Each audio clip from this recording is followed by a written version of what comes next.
A woman stands alone in a murky pond outside Waco, Texas. It's quiet, and there's no one else around. She wears rubber boots and carries a stick, probing the water line like she's searching for something lost, something she can't let anyone find. What she doesn't know is that investigators have already pulled it out. This is the story of Darlene Gentry, nurse, mother of 3, former homecoming queen, and the prime suspect in the murder of her husband, Keith Gentry.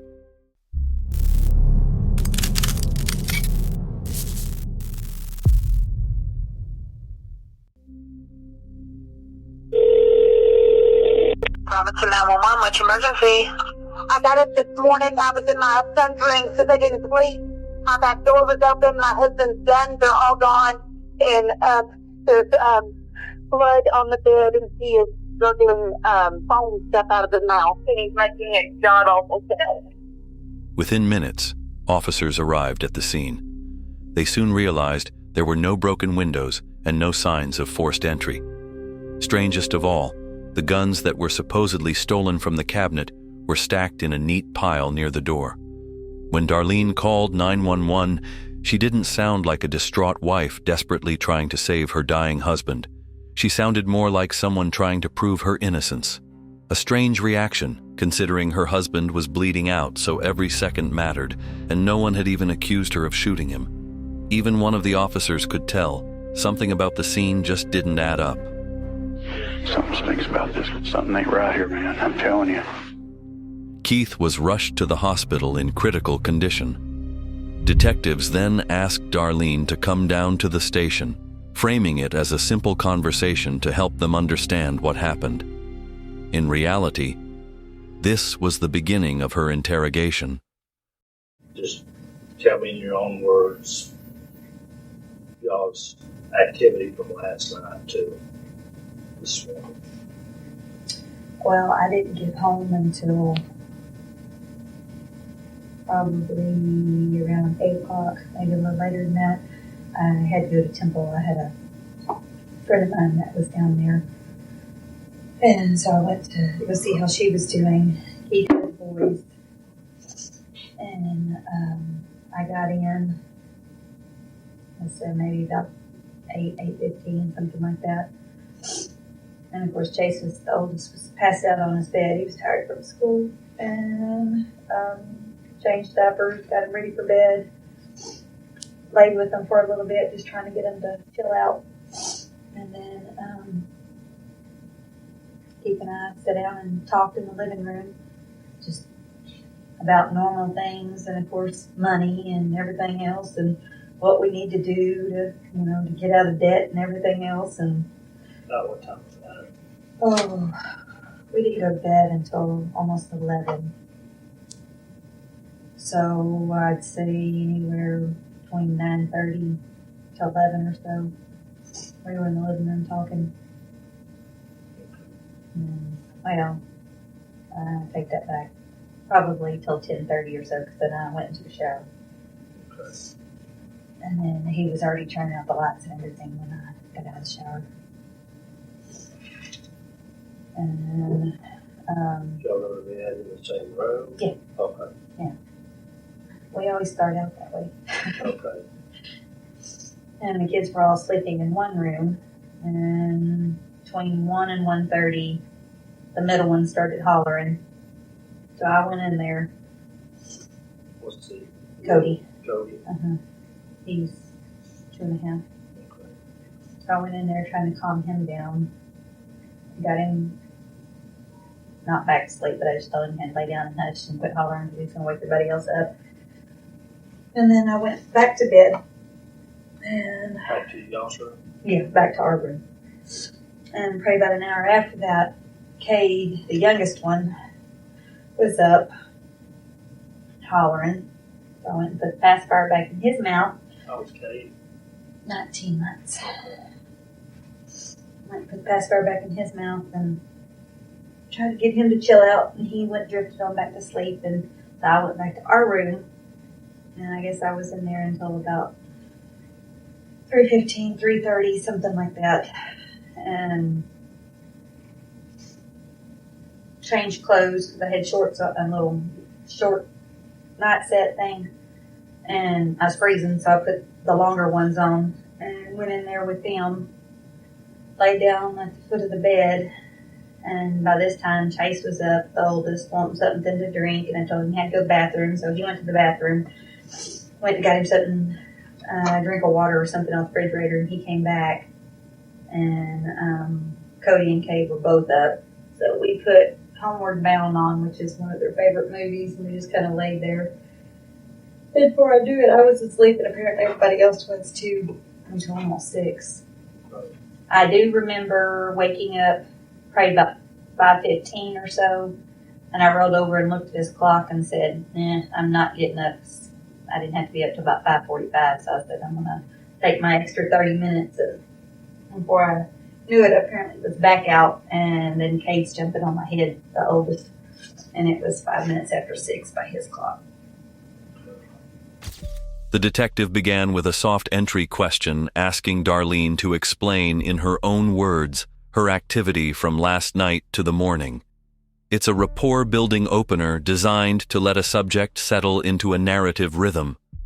Darlene responds with excessive chronological detail: arrival times, diaper changes, the children's names, even the movie they watched.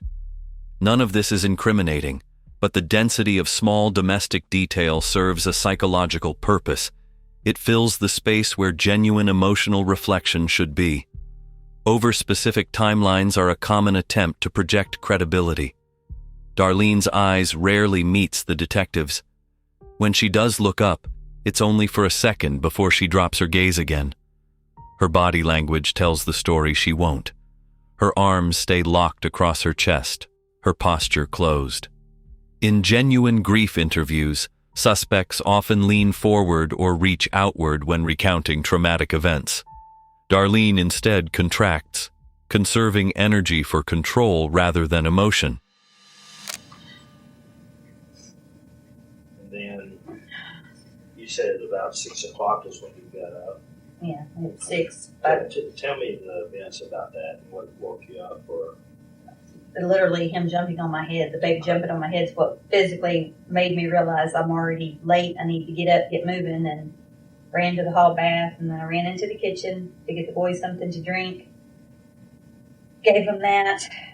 They're following me, and I told Chase that Dad's alarm's going off again, as usual. And he's hollering, Daddy, turn it off. And I'm going, Keith, turn off your alarm. And I got to the little foyer, like by our bedroom, and I told Chase, I said, it's cold in here. And that's when I saw the back door open, which is the, I guess you say side door, not really the back door. And so all I did was go into the room, turn on my lamp, and I just slammed the door shut.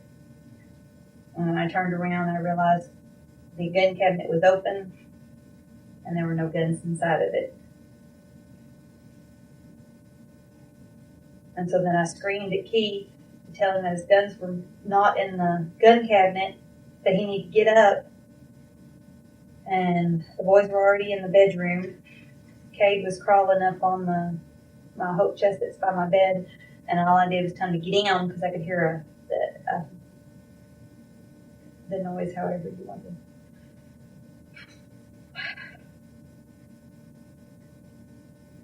Sorry.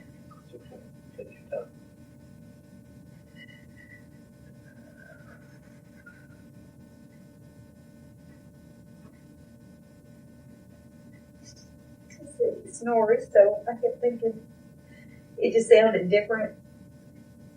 It didn't sound like he always snores. So I flipped the light on in the bathroom, and when I turned around, I could see his stomach, like he was breathing with all of his muscles that he had in his abdomen. And then I realized that he had foam coming out of his mouth. And I tried to holler at him, told him Keith, and I kind of hit him. And didn't make any other noises than what he was already making. And then I realized I saw blood on the sheet. And then that's when I just grabbed my cell phone. Of course, it was off, so I had to wait for it to turn on. when I'm trying to get the boys. Okay. Do y'all not have any house phones? Just sell? We just got rid of it, trying to find ways to save money. So, and actually it's only been turned off for a little over a week. And we were just trying to save $40. Sure. And so I had to wait for my cell phone to turn on, and I just punched in 911. I was trying to get the boys out of the room because I didn't want them seeing him. And that's when I made the call, and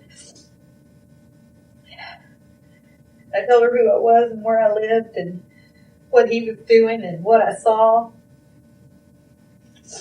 And she dispatched police right away and kept me on hold, and I had to talk to the EMS people.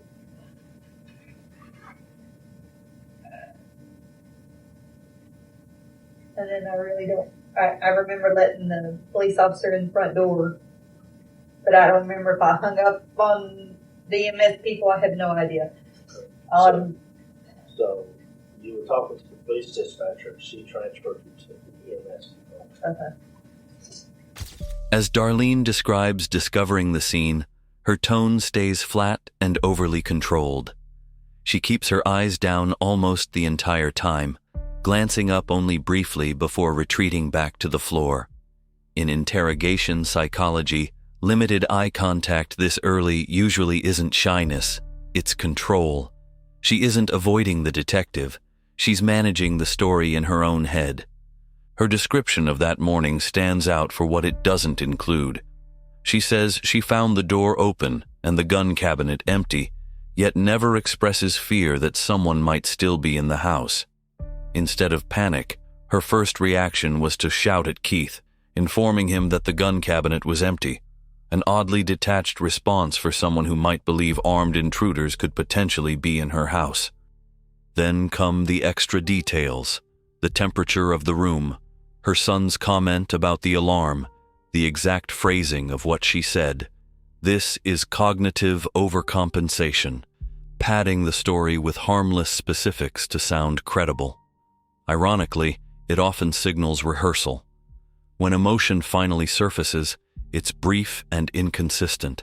She cries when describing Keith's condition, then laughs seconds later about canceling their landline to save $40. That sudden tonal shift is a textbook discordant affect, a sign of emotional disconnection. Did you hear any peculiar noises throughout the night from, I don't know, you started getting up about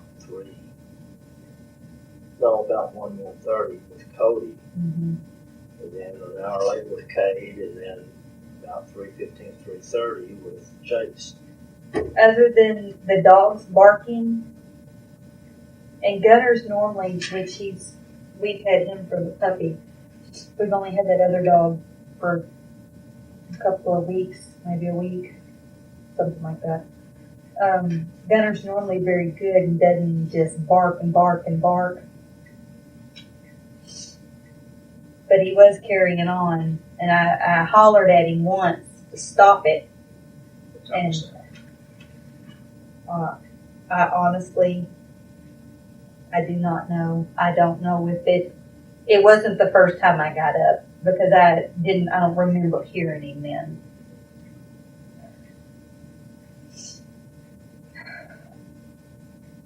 You a heavy sleeper or a light sleeper? Normally, I've been having issues sleeping, period, here lately. Normally I'm fairly,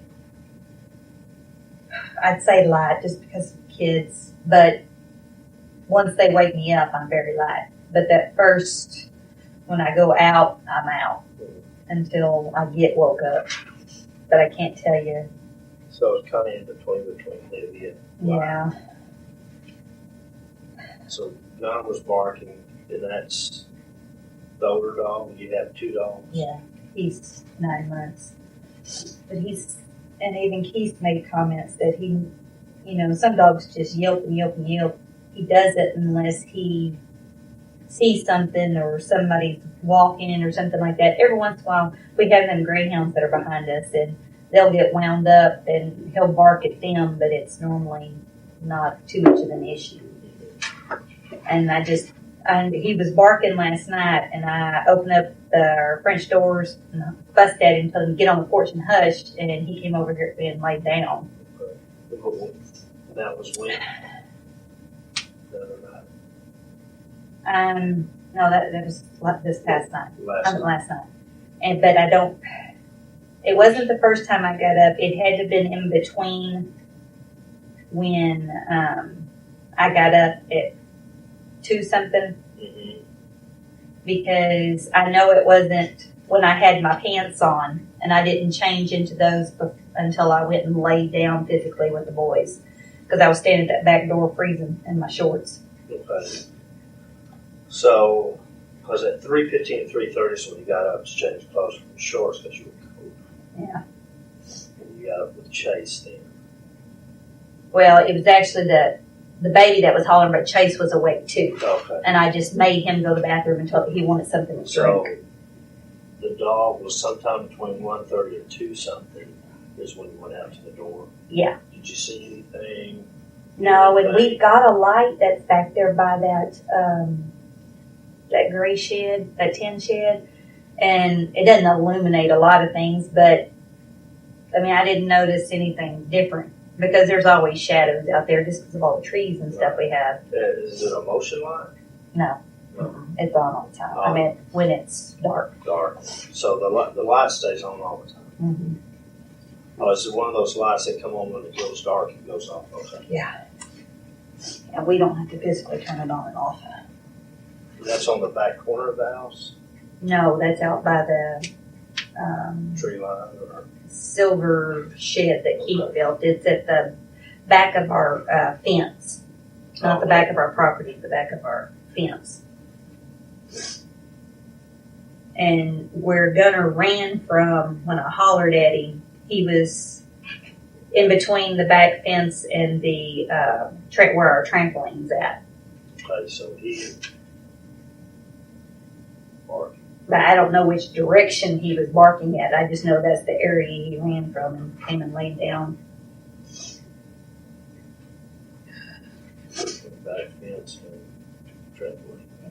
But Willie has the guy that owns land behind us, got several horses and a donkey and all kind of stuff back there too. So, you know, I don't pay any attention to, because he'll bark at them too. But That was about roughly maybe between 2:15 and 2:30, because it was almost like every hour they were getting me up.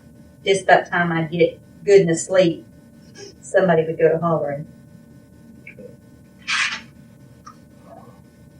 any problem with any of the neighbors? Excuse me, I'm sorry.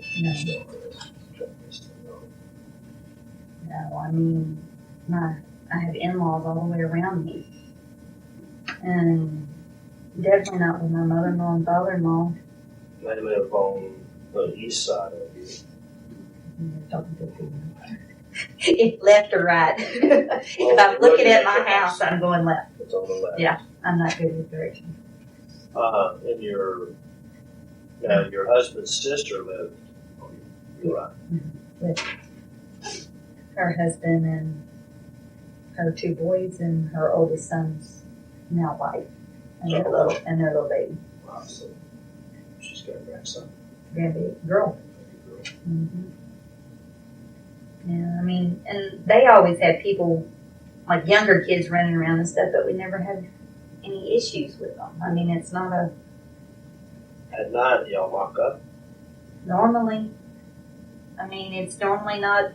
We normally don't leave anything open except our vehicles.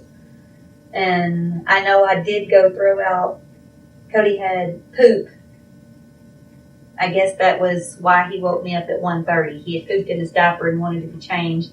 And I know I did go out the side door to throw the poopy diaper in a Walmart bag in the black barrel out there like we always do. But honestly and truly, I don't remember if I physically locked the door back. So I'm not going to say one word or the other because I don't know. So you went out that side door, throw a poopy diaper out. About what time? That was when he woke up the first time at 1:30. 1:30. Mm-hmm. But normally the doors are locked except the vehicles. Mhm. And you keep the keys in the vehicles. Did you notice anything odd in that den area? That one when you went through? No, I mean, honestly, I didn't even turn the lamp on. So, I mean, I keep as many lights off as possible just because, Same electricity. and I mean, I just normally walk through. And I physically unlock the door to get out because it's hard to kind of unlock because it kind of sticks in the deadbolt does. Yeah. And that's normally the only one we lock on that door is the deadbolt. When asked if she heard anything unusual during the night, Darlene immediately brings up the dogs, particularly the older one, Gunner. She explains that he doesn't normally bark excessively unless he sees someone walking, even adding that Keith used to say the same thing. This is a subtle move. By focusing on the dog's behavior and backing it up with her husband's past comments, Darlene is building credibility for an intruder theory. It's her way of steering the narrative, suggesting that if the dog was barking excessively, there must have been someone outside. But then comes the inconsistency. Darlene recalls small, unnecessary details with near-perfect clarity. The exact time she got up, the Walmart bag she threw the diaper in, things the kids said during the night. Yet when it comes to the most critical detail, whether she locked the door after stepping outside, her memory suddenly fails. That's not a random gap. It's a selective lapse, one that conveniently leaves room for the idea that someone could have entered the house without forcing their way in.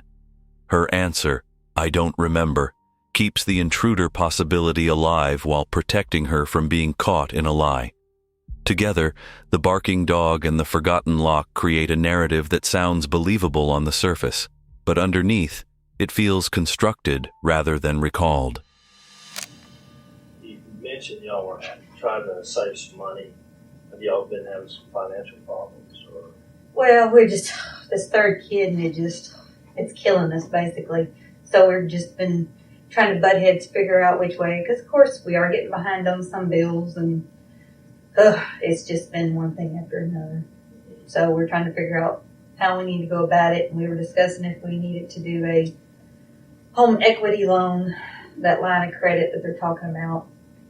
Of doing it just to pay everything off so that way we wouldn't be late on anything. And because that's the one thing Keith is a fanatic about is his credit. And I'm the world's worst at it. So Y'all argue about that a lot? well, we don't, I wouldn't say we argue a lot about it, but we do argue about it. I mean, it's not something we argue every day about, but we do argue about it. I'd say at least every 2 months or something like that, we're getting into a heated discussion. Well, why didn't you pay this one instead of, and he's fussing at me for juggling things and trying to, waiting almost to the last minute to pay something so that way we made sure nothing bounced. Right.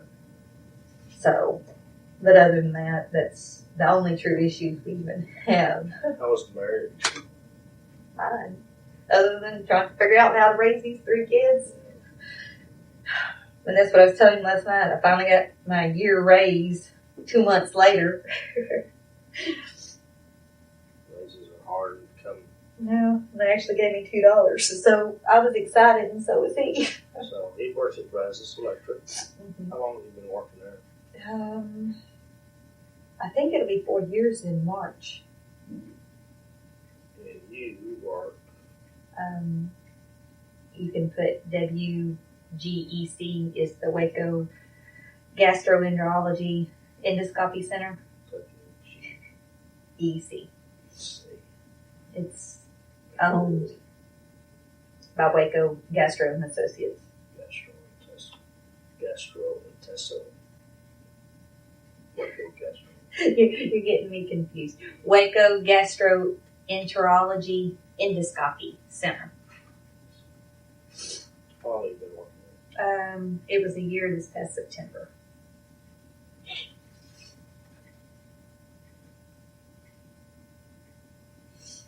Y'all have insurance through y'all's prospective companies, life insurance, health insurance? our health and dental is through Keith's work. And I just filled out a thing to put him and the boys possibly on mine because Brad's talking about going up again. But that's not set in concrete yet. And I think with Braz's, there's a small life insurance, like on the boys, like maybe a 10,000 or something like that with them. And then Keith and I both have life insurance with Farm Bureau. That comes out of y'all's check. No, that's a direct draft.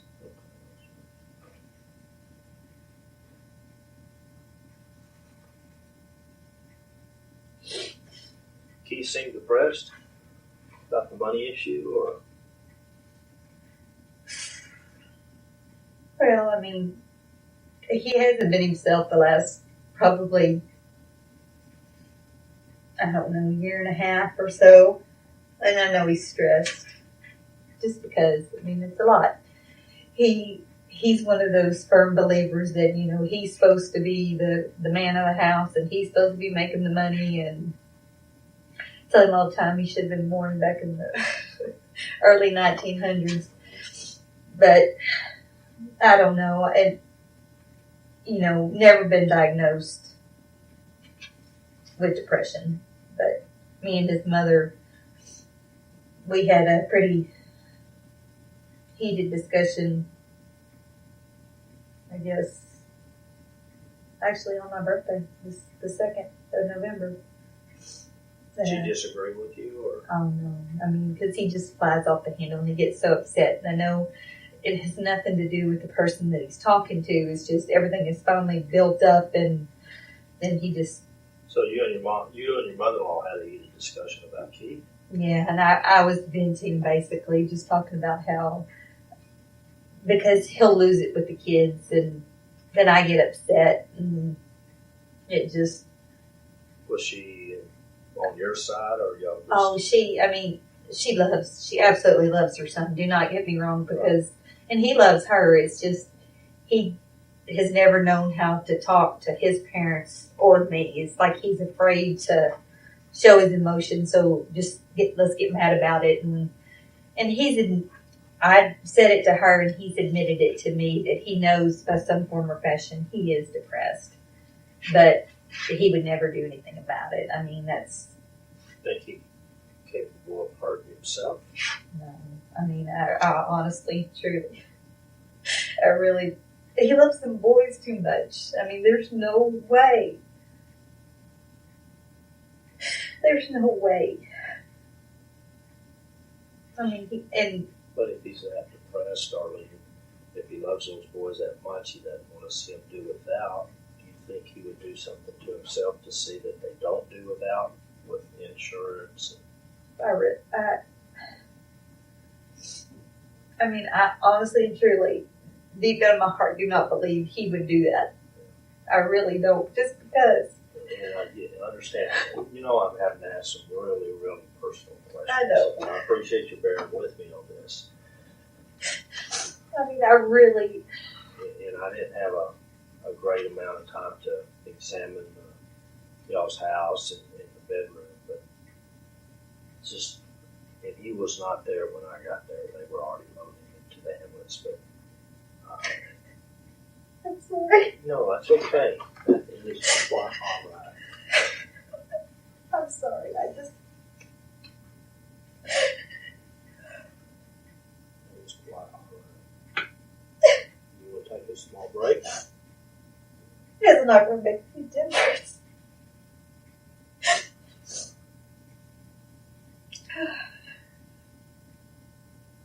I mean, he may have been depressed, but I still honestly, truly don't believe he would do that. I really don't, just because that's all he ever talks about is teaching Chase how to play baseball. I mean, that's what he wants. He's always wanted to Chase to play baseball, I mean, because that's what Keith did. And of course, every man wants their boys to be just like them, except for and he would tell Chase after he'd get upset, he'd tell him and he'd sit him down and say, Daddy shouldn't have acted that way. That was wrong. I don't want you acting that way. I meant he would step up every time. Anytime he knew he messed up, he would step up and admit it. I mean, He was a little overbearing on him and stuff. yeah, and he would.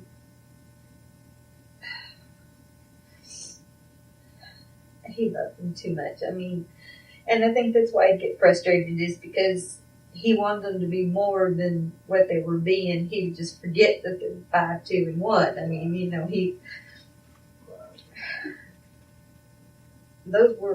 were his world.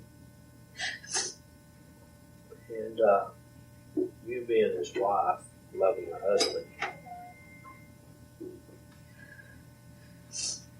saw the blood on the sheets. Was there any weapons on the bed?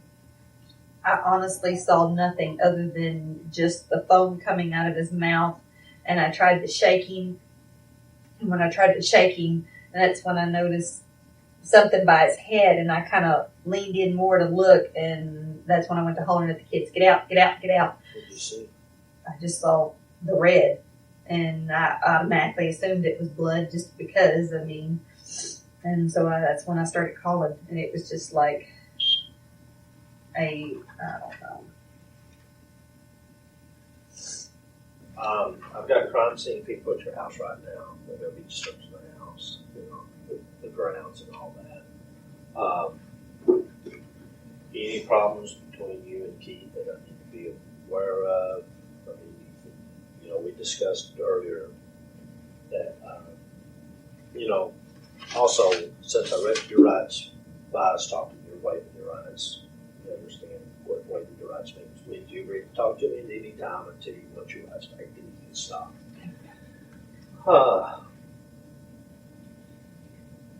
You don't think he would have harmed himself? Honestly, deep down in my heart, I really do not think he would have. I'm sorry. I said, honestly and truly, deep down in my heart, I do not believe he would have. Any promise between you two guys, any outside y'all's marriage affairs or anything like that? No, strictly the only problems we've ever had has been money. So, He hadn't been abusive to you or anything like that? No, he's never hit me, no. Just talking. Verbally abusive? Yeah. And that's, everybody gets that way, I'm sure. Yeah. So, nothing. Would it have made you angry enough to harm your husband? I love my husband. And that's what I was telling him last night, that it's half of my fault that we're in the position that we're in. And that I was in tears last night talking to him, and he was hugging me and everything else. No, we have been through so many things. There's no way.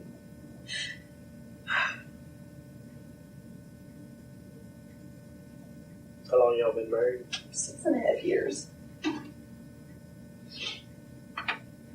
Granted, there's been times I swore I was leaving, and there's been times he swore he was leaving, but I would never hurt him. Yeah.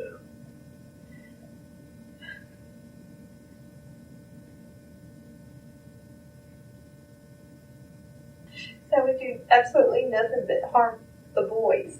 If anything that happened to either one of us, they would be the people that would suffer. Yeah.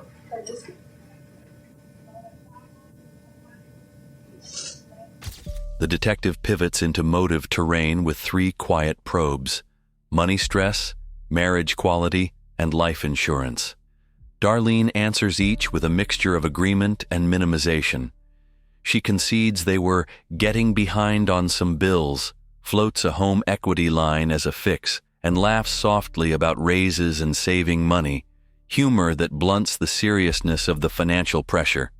That tonal lightness after admitting debt is a classic minimization strategy. Acknowledge the problem, then immediately cushion it. When insurance comes up, she provides unprompted detail: health and dental through Keith's job, a small policy on the boys, and separate Farm Bureau life policies for both adults. In interrogation psychology, offering this level of information before being asked often means she knows the topic is relevant and wants to frame it as ordinary, long-standing, and shared, not focused on Keith. It's a preemptive normalization. Did you at any time touch him?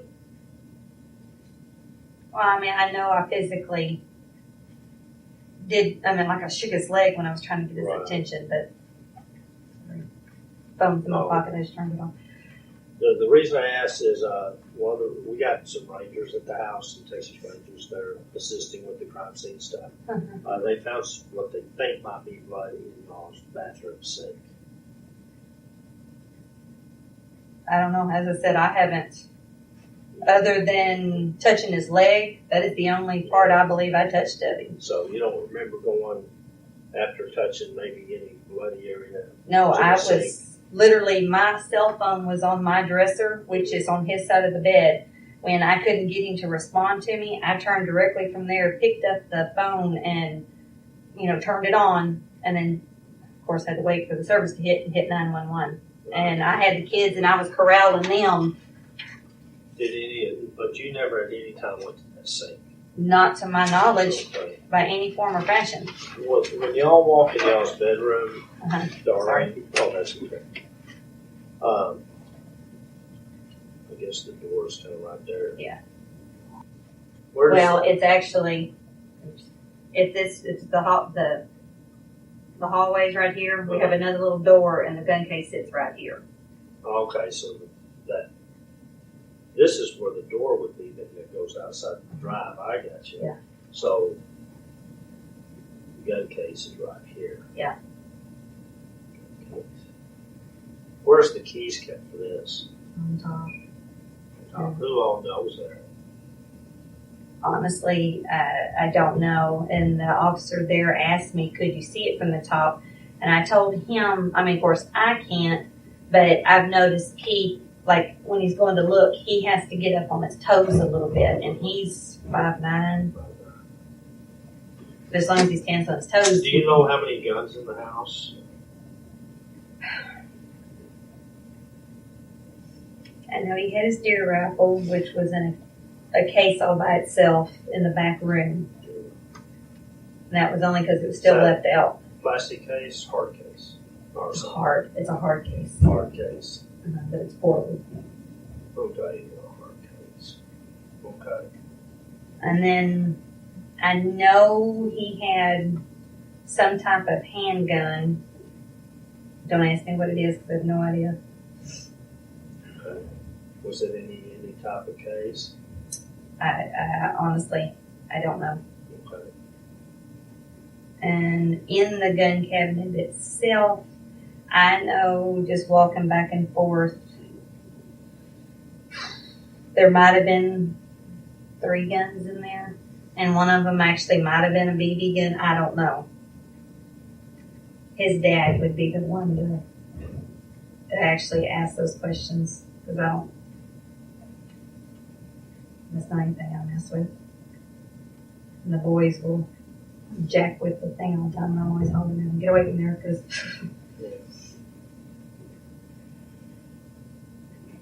And I really appreciate your patience with me on this, Darlene, but I'm trying to figure out, with you dealing with the kids, and you're kind of a half hard sleeper, half light sleeper, and you could hear the kids, but there had to have been a gunshot that went off inside that house, and gunshots are loud. And that's what I keep trying to physically rack my brain about. I had the door closed to the kids' bedroom, but our bedroom, we always keep it open. And was it open when you went down the hall? It was open because I was hollering at him to turn his alarm clock off. Does Keith normally sleep on his back?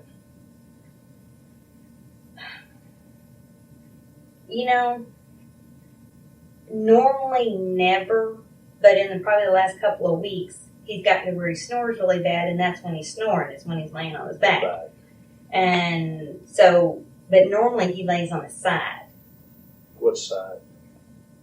Facing you or facing away?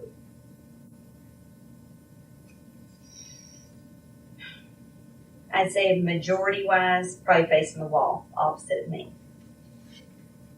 Normally, just Is but he a heavy sleeper? very much so. That's why I'm the one that's always up with kids. Yeah.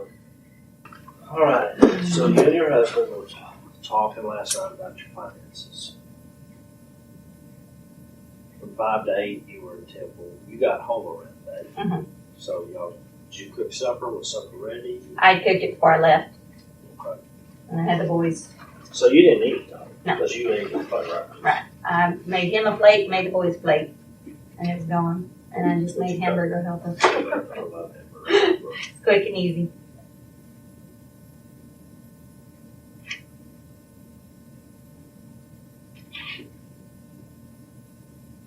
So you went to Temple, met her at Bud Records. Did you have to pick her up since your kid was in the shop? No, actually, she was already at the mall, so I have no idea how or She who. got there. Yeah. I just met her at the entrance. And she told me she had some other things to do and she would be fine.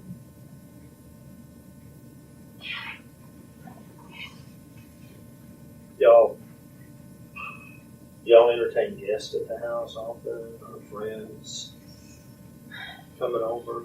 I mean, we used to a lot, and here lately we've both gotten so busy, it just,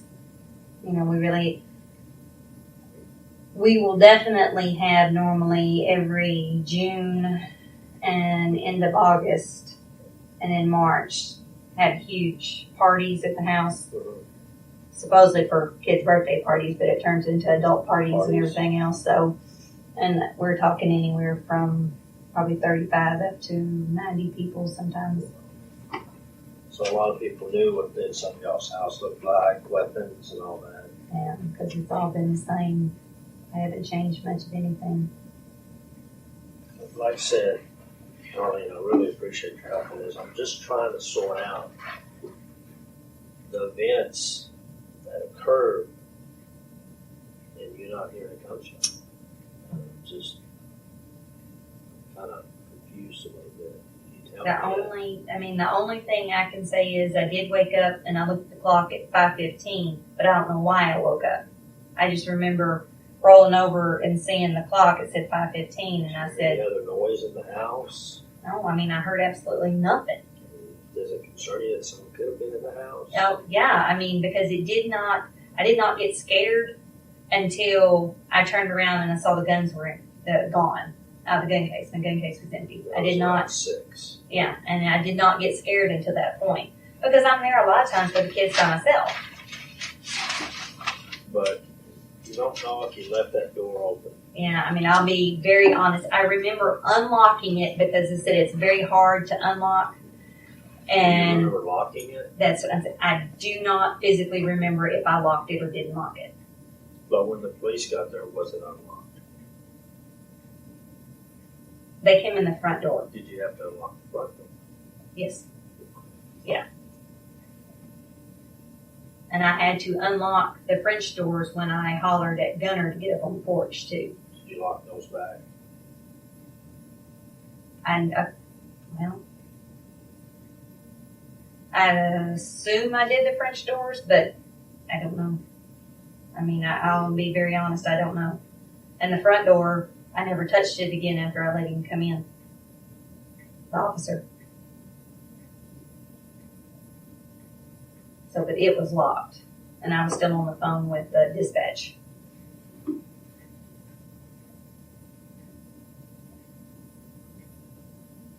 And as I can say, between when I went... So you did unlock the front doors when you threw the dirty diaper out and hollered at Gunner. The French doors is in the back. Right. I had to do that when I unlocked it, but when I did the dirty diaper, it's on the side door. Side door, okay. And I had to unlock it. But you think you unlocked the French door? Did you? I'm almost positive I locked the French door back. Excuse me. On that thought, interruption. That was my partner again. The detective I got at the hospital said that they need the wife there to make some medical decisions on behalf of your husband. Okay, so what I'm going to do if you'll just bear with me just a few more minutes, I'm going to get you to the hospital. Until I can sort through what's going on, Darlene, are you listening to me? Yes, I'm listening. Everyone's a suspect right now until I can determine how your husband suffered this gunshot wound. That's not to take away that he could have done it himself. You understand this? Yeah. If there was a gun on that bed and you moved it to save his integrity or anything like that, I need to know now. I did not move a gun. Okay. Did you harm your husband? No, I did not harm my husband. You and I have been working, we've been in a pretty good relationship here. You know, I'm trying to figure out what happened. I know. That's all I'm trying to do right now. I may need to collect a DNA sample from you, Darlene, like I explained to you a while ago when I read you your rights. It's just a process of elimination. Until I can figure out who else was in y'all's home, everyone in my mind is responsible for what's going on. Okay, because you're the only one that was in the house that can tell me what's going on. The kids can't tell me. Your husband can't tell me right now. Yeah, and I apologize. I'm trying to be just as sensitive as I can. I've got counselors on standby, and we'll deal with them later. Okay. And I really appreciate you working with me with this, because you're going to have to help me. I know. And the only thing that I can say of maybe why I didn't per se, it registered that was a different sound maybe when it went off, is because I did have the movie going and the door was shut to that room. You mean the sound at 5:15? Yeah, whatever, or why I woke up, because the movie was just about to go off. Do you know of anybody that was going to come into the house? No, no one should have been the coming. door unlocked for someone to come in the house? No, I mean, no one should have been in my house, period, except for us. And that's my mother-in-law. Well, and if you need to tell her anything, we're just going to get your clothes changed and we're going to get you to the hospital. Okay.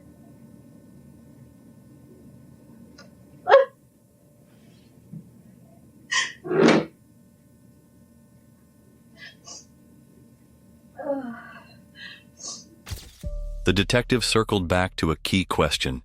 He asked Darlene if she was ever afraid someone might have been in the house. It sounds simple, but this is one of the most revealing moments of the interview. She says she only got scared after seeing the gun cabinet empty.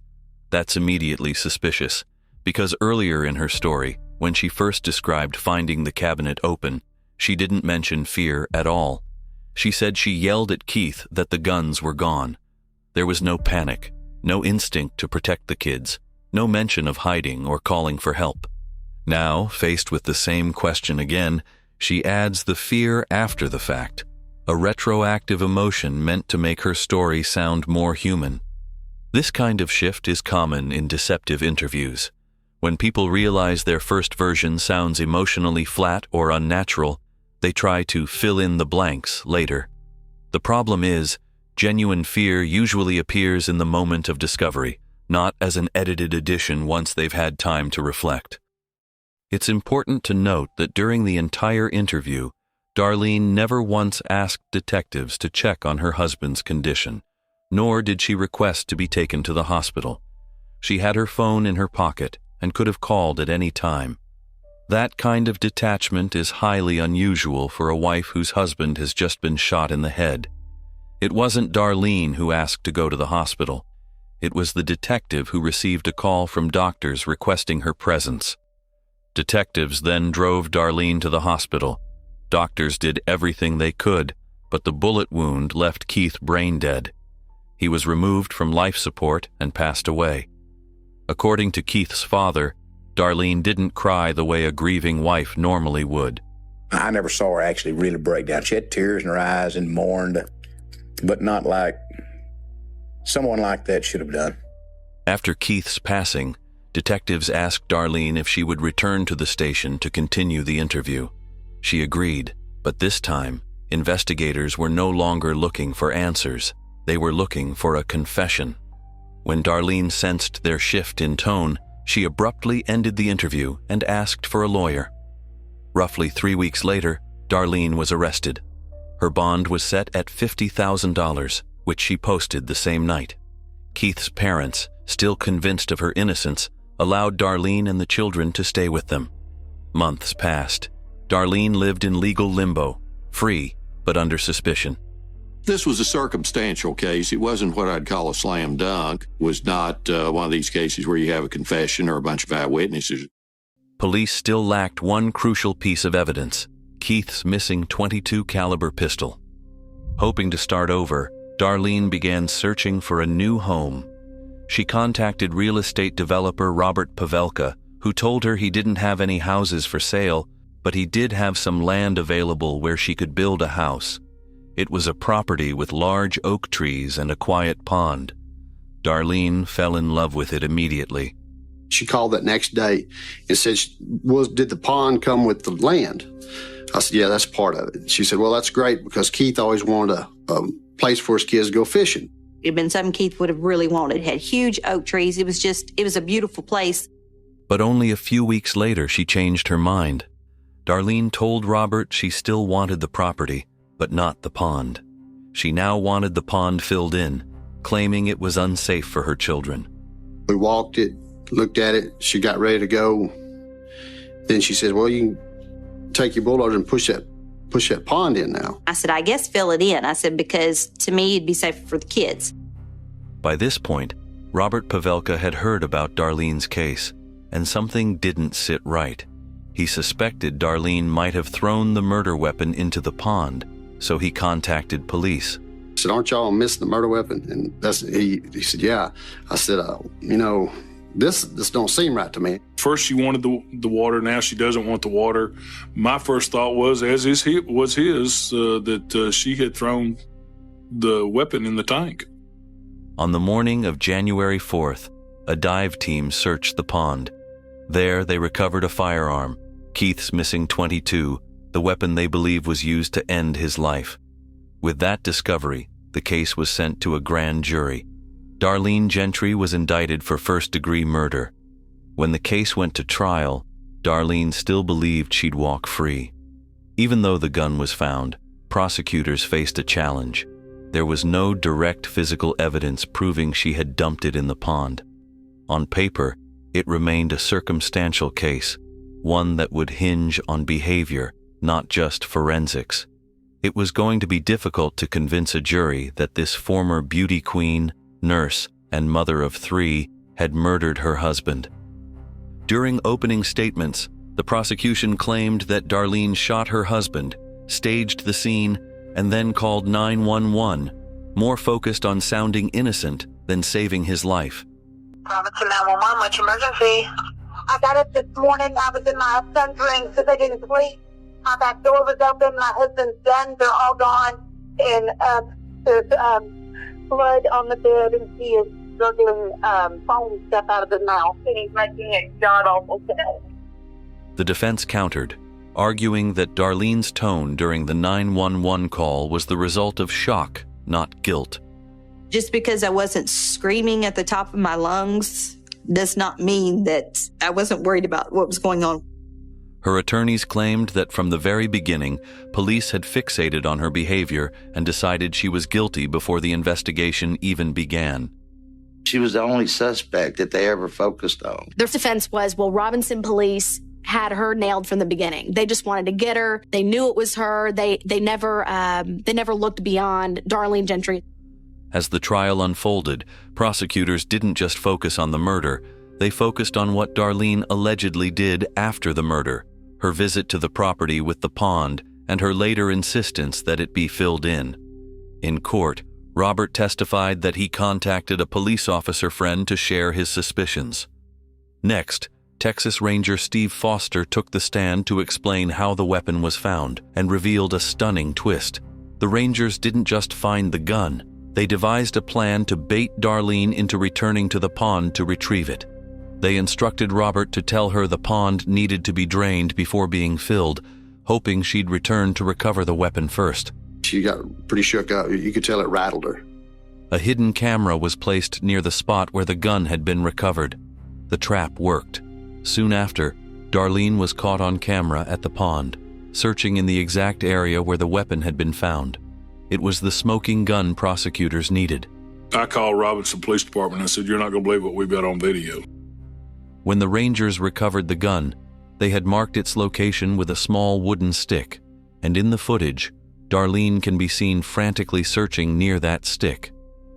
More than a year after Keith's death, on February 8, 2007, the jury returned with their verdict.